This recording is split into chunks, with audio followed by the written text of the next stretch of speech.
So we're speaking this morning on inclusive leadership. Inclusive leadership.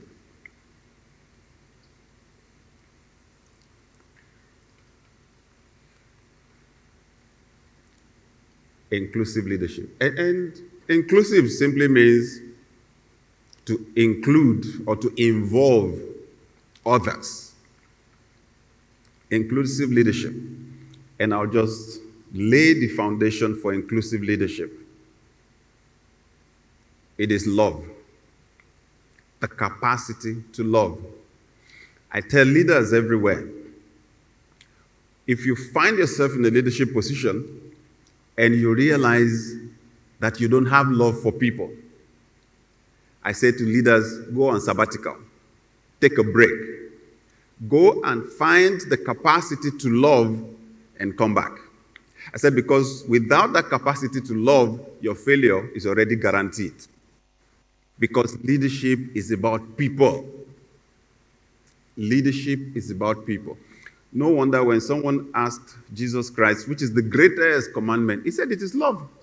Love God and love your neighbor as yourself. Because the most important dimension to life is relationships. And the basic principle that governs relationships is love. So there can be no inclusive leadership without love.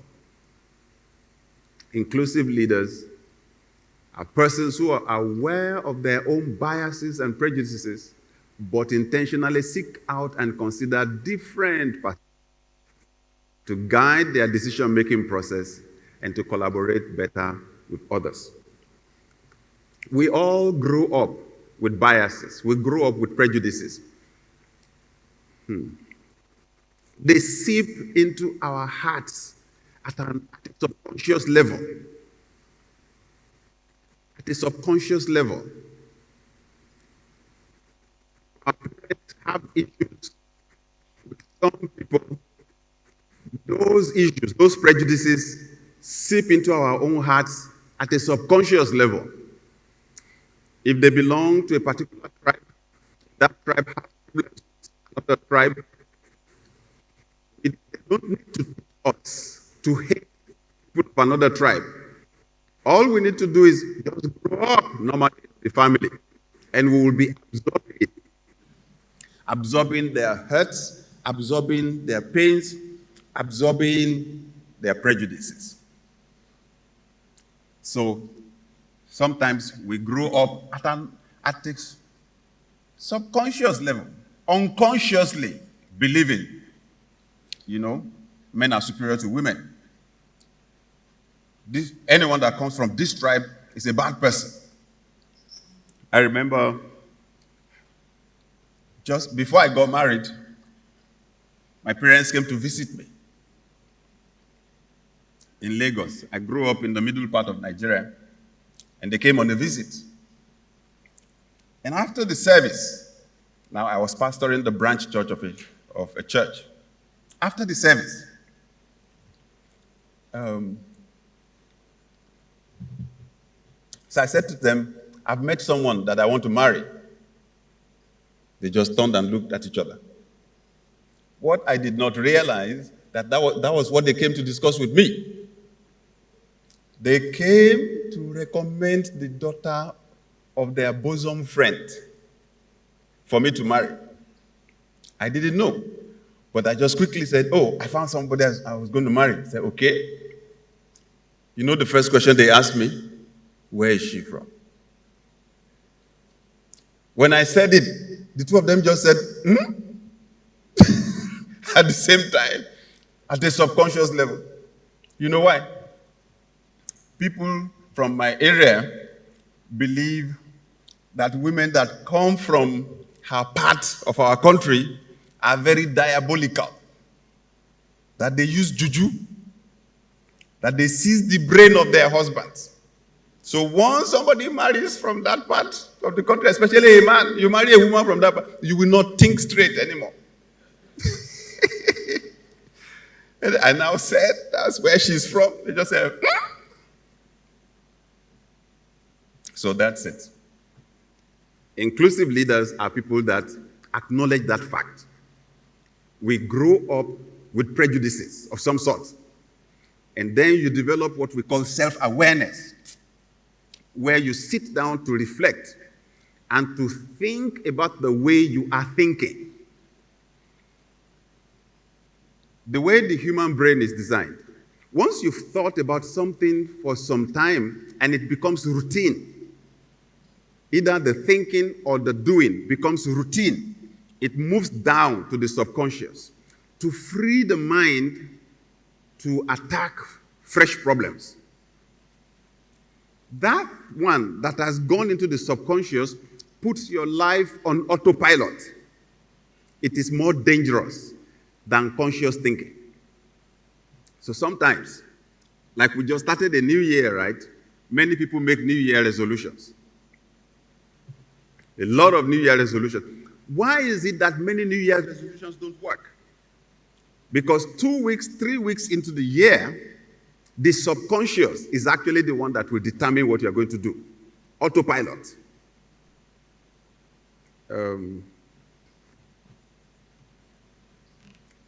Sometime last year in Atlanta, my wife and I decided we were going to eat at a restaurant.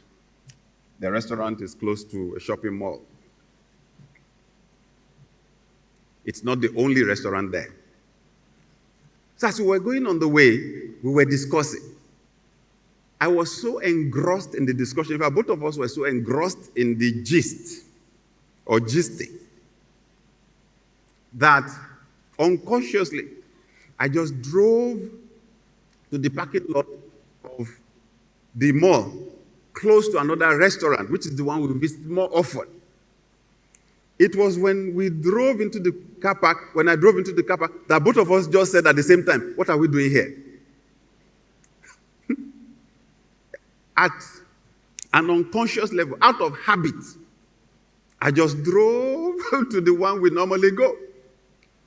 We found ourselves, and then we now went to the one that we really wanted to go. There are many people who ask themselves that question in life because where they find themselves is not where they want to go. Because at the point of making decisions every day, it is the subconscious that actually kicks in.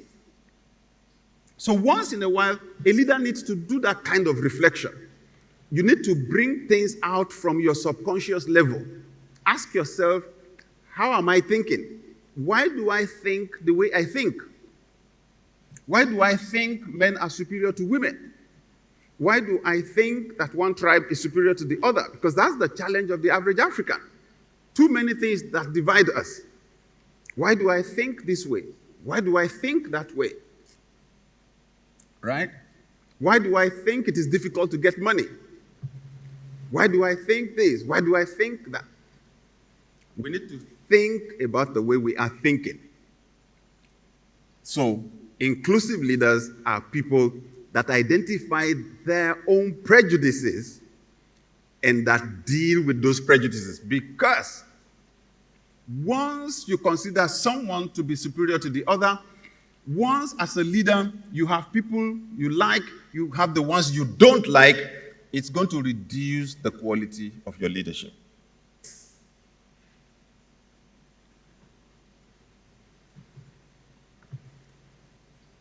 So when you have identified what you absorbed, the prejudices that you absorbed, that you grew up with, the next thing is you need to experience emotional healing. We need to be healed. Too many people fighting battles that is not their business. Whatever happened between this family and that family happened 2 generations ago. Right now, people are being bitter with someone that did not offend them just because your parents told you some history of what their family did to your family 2 centuries ago. So we need healing. It's amazing how somebody is offended by one person and then we generalize. That is how all men behave. No, all men cannot behave in one way. That's how women behave. Women are, that's too broad a statement to make. There are billions of women in the world. So we need to be healed, right? And we point out some dimensions to the healing.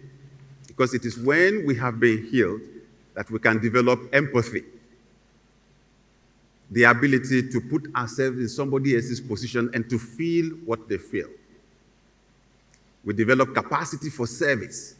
Healed leaders are able to serve others, to add value to others. And healed leaders are able to deal with people with honesty. They're able to relate with others with honesty. You don't have to be lying. You don't have to be pretending. You said this thing to one person. Now you are saying it to somebody else. You are saying another thing simply because you have issues with them. Characteristics of inclusive leaders. And this is the first thing, caring about others. Genuinely caring about others. Leaders that are not inclusive play dangerous politics. They introduce dangerous politics into their teams. They're the ones that create division in their teams. Because out of the abundance of the heart, the mouth speaks. When you really believe that one person is inferior, it will show in your attitude. It will show in your actions. As much as you try to mask it. Genuinely caring for persons. That leadership is about people. Genuinely caring for people. Being others-centered, right?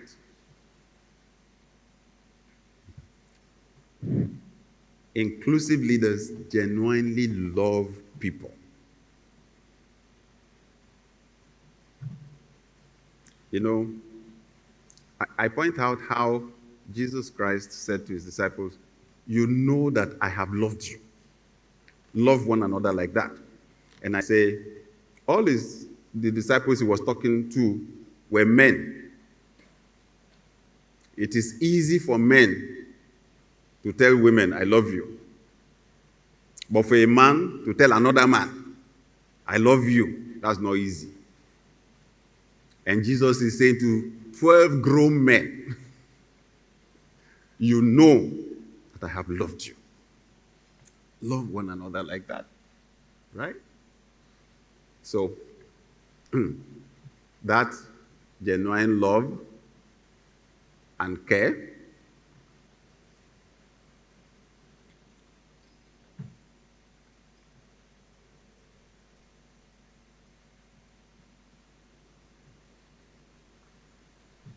all right. Good.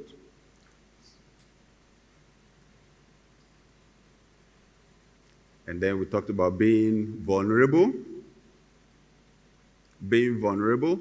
Now, being vulnerable is being willing to admit your weaknesses before others. It is when you're preferring someone over somebody else, that's when you will be honest with some and not be honest with others. And then you'll be afraid to show your humanity. Who gave us the impression that leaders are supposed to be perfect? I grew up believing that. You know, they call it leadership presence. You need to show up strong. I don't know where I got the idea from. That when you're a leader, you have to, show, in fact, the way you show the strength, you make people afraid. So whenever I imagined myself then as a teenager, that when I would have my own family as the father of the house, whenever I arrived from work, what I was dreaming in my head then was that I would rev the engine of my car. Whenever I arrived, I would do vroom, vroom, vroom, before I put the car off. That the children will hear inside and disappear. Dive for cover. Because the lion of the tribe of our house has arrived. Where did I get that impression from? Honestly, that's how many people lead. That's how many people lead their teams in organizations.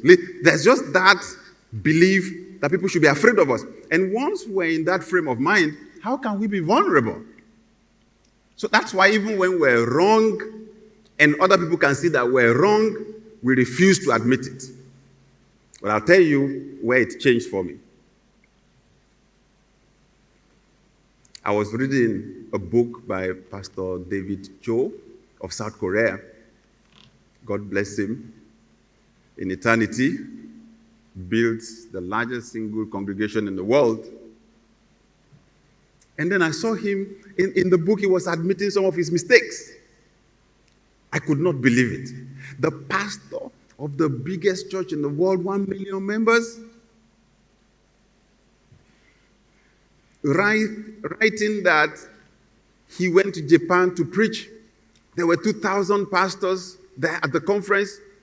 When they introduced him, he said he got to the podium and that for 5 minutes he could not talk. He was just looking at them. They were wondering what the problem was. This man has just been introduced as the pastor of the biggest church in the world. He did not say anything. 5 minutes. Eventually, when he spoke, he said to them, I am sorry, but I hate you Japanese. When I hear that an earthquake has happened in Japan, I am happy. When I hear that something bad happened to Japan, he said, I am happy. He said, when he started like that, they were shocked. Did you say this man is a pastor? He said, this is why you Japanese overran my country. You Japanese overran my country. When the Americans dropped bombs on your country, the atomic bomb, most people don't know that a lot of the people that died there were South Koreans. You people packed my people. You used us as slaves. So I'm bitter. And there's no way I'm going to be able to preach to you people here today except God heals me and does something about it. He went silent. He said somebody just stood up from the back, walked to the front and said, we're sorry. We're sorry. Our forefathers did not tell us. See, our parents did not tell. It is not in the history books that we read in the schools that our people did such damage to your people. Can you forgive us? The other people came, one by one like that. Long queue. They were coming, they were saying, we're sorry. We're sorry. And he said as they were doing that, he looked at them, love welled up in his heart. He said he just felt like a hand entered his brain, pulled something out. That pain, that hurt, that memory, that thought, he said, God just pulled it out. He said the power of God just hit him. And that he just told them, thank you, thank you, thank you. Please take your seats. Everything is okay now. God has healed me. And he went ahead and preached for 2 hours. Right? But his healing started with vulnerability. Nobody goes to a doctor to hide their sickness. How will you be healed? Why the pretense? So I, young pastor just starting out, I read that story and I thought, this man is making a mistake. Didn't he know they're going to read this book all over the world? Why should such a powerful pastor be admitting his mistakes and be writing them in the book? Another of his books, I read another story. They used to have prayer meeting 5:30 a.m. every day in their church. One day, he overslept. The phone was ringing in his house. His mother-in-law was one of his associate pastors. So he said, when he woke up, he picked the phone. The mother-in-law said, Pastor, what are you doing at home? Everybody's here. We're waiting for you to come and lead the prayer. He said he just dropped the phone and ran out. Quickly refreshed, ran to the church, ran straight on the stage. He said when he got on the stage, praise the Lord, everybody, as he was talking, the people were not listening to him. They were just laughing. They were looking at themselves and laughing. They would look at him, they would laugh. So he stopped. He said, what is it? He did not realize that in his haste to get out of the house, Even though he changed his shirt and whatever, he did not change the pant. So the shirt and the jacket was on pajamas.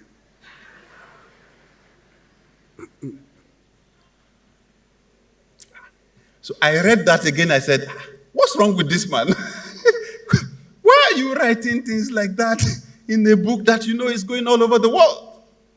I then read in another of his books. He said, people wonder why I am open to admit my mistakes. He said, I found out it does not make your people to lose respect for you. It actually builds trust between you and your people. I said, wow, wow, wow. Inclusive leaders are vulnerable. Inclusive leaders focus on giving, not getting. They know that everyone is deserving of giving. The proof of love is giving. For God so loved the world that he gave.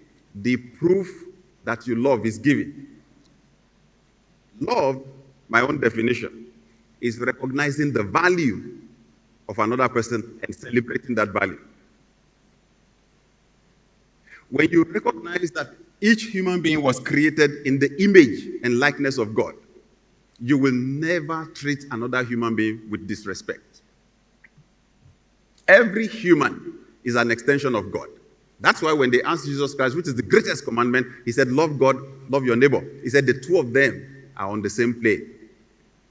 Later, John, that was there when Jesus was saying it, explained it better in 1 John chapter 4, verses 20 and 21. He said, you cannot say that you love God and not love man. You cannot say that you love God and not love man.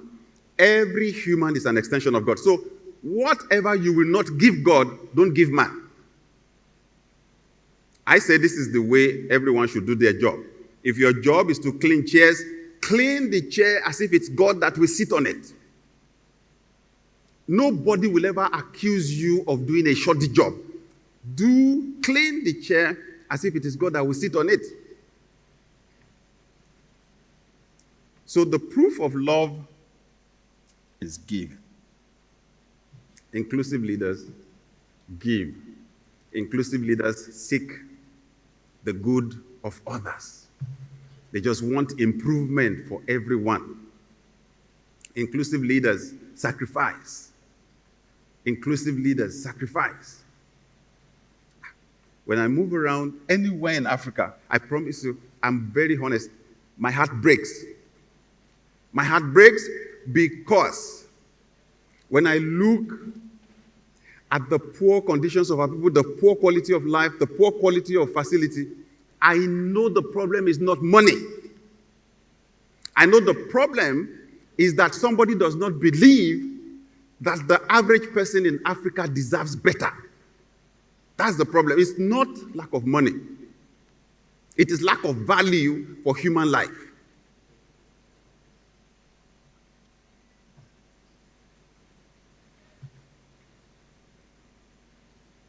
Sometimes government wants to execute a project and the project is paralyzed simply because if you do the project here, the other tribe will believe that they are cheating them or something.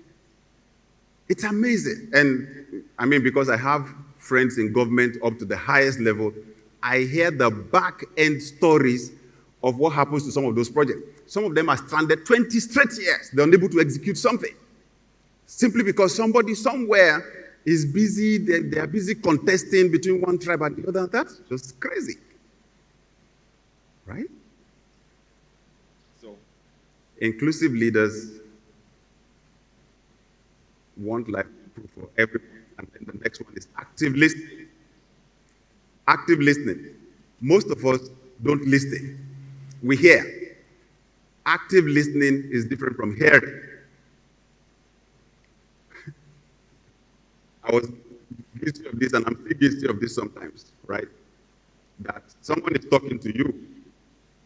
Most of the time, We're hearing what the person is saying, but we're not listening. What we're doing is preparing what we would say when the person has stopped talking. And that's why we miss the point, because we actually did not listen carefully enough to understand what the person was saying. So, inclusive leaders engage in active listening. And then everything culminates in this big word, trust. When a leader is inclusive, when a leader loves everyone equally, loves the men and women equally, loves people from different tribes equally, loves people from different religions equally, you find out people trust the leader. In Africa, the level of trust is low. And trust is called social capital.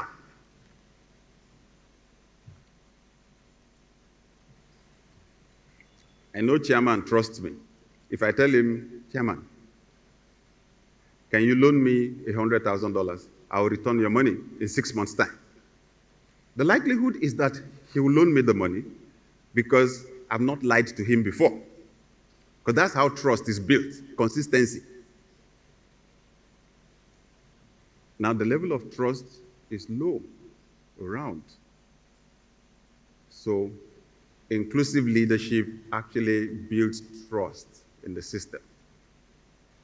Inclusive leadership is linked to servant leadership because the focus of the leader is on helping everyone to improve. Helping everyone to improve.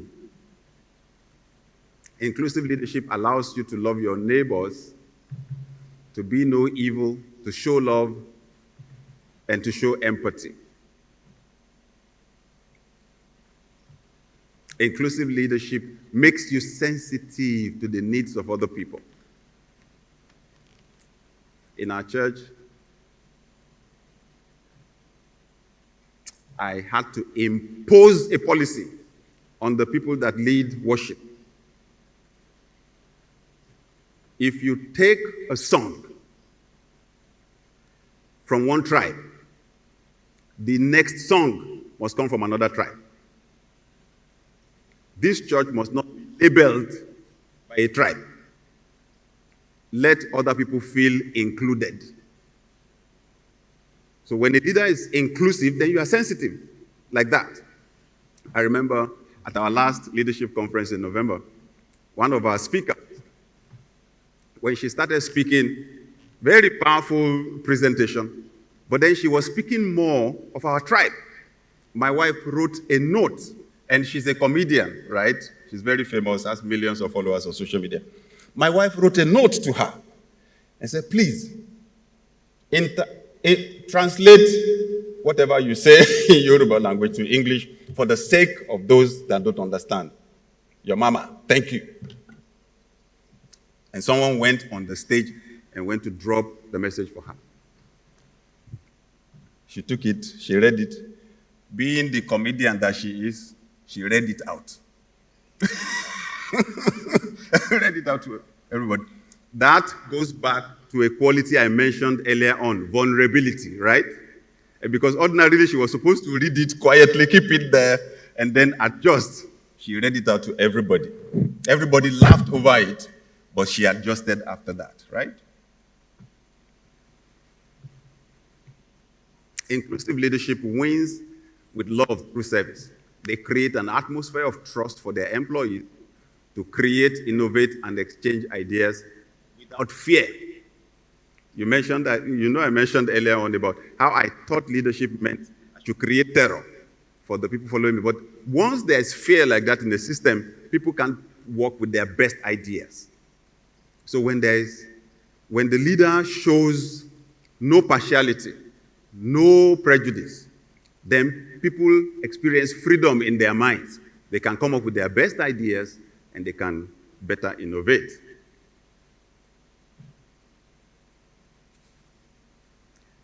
Inclusive leadership is an authentic leadership style that rules out any discrimination, bias, and favor based on race, gender, ethnicity, or religion. no discrimination. No discrimination. I have a sister who used to work with us, and then one day, my other sister, her older one, came to meet her in the office, and they fought. They quarreled at our front desk.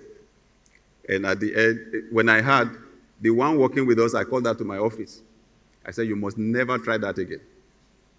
I said, I'll fire you, and I'll help you to get work somewhere else. That the fact that you are my sister here does not give you any special position.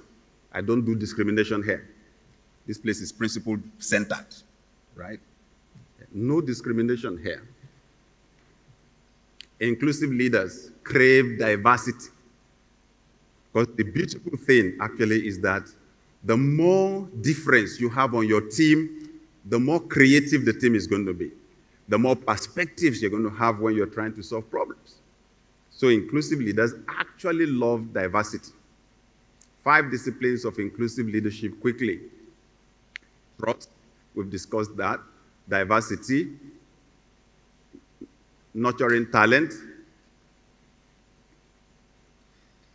You have an adaptive mindset. You are flexible. You don't think only one way. That's the essence of leadership. A leader is just a broker of talents and ideas. That's why they think you are smart, because you are busy getting from everybody else, right? And then at the end of the day, transformation happens in the group because you are getting superior ideas from different parts, you know. For example, I'm inspired when I come here and I see the role that women play here in Jospong Group. In Africa, it is especially commendable. Especially commendable.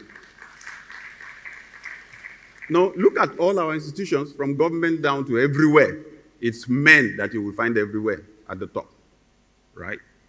But when you include other people, I know the difference it makes when my wife attends a meeting, our management team meeting, that she's just present, because the way she sees things is just completely different. And sometimes we men will have been discussing and everything will be looking smooth. When she talks, everything will just collapse, because she will just introduce another perspective altogether. But that's what actually saves us from failure and embarrassment. Traits, thank you. Traits of an inclusive leader. Courage. Cultural agility, that you are able to adjust. You admit everybody is not the same.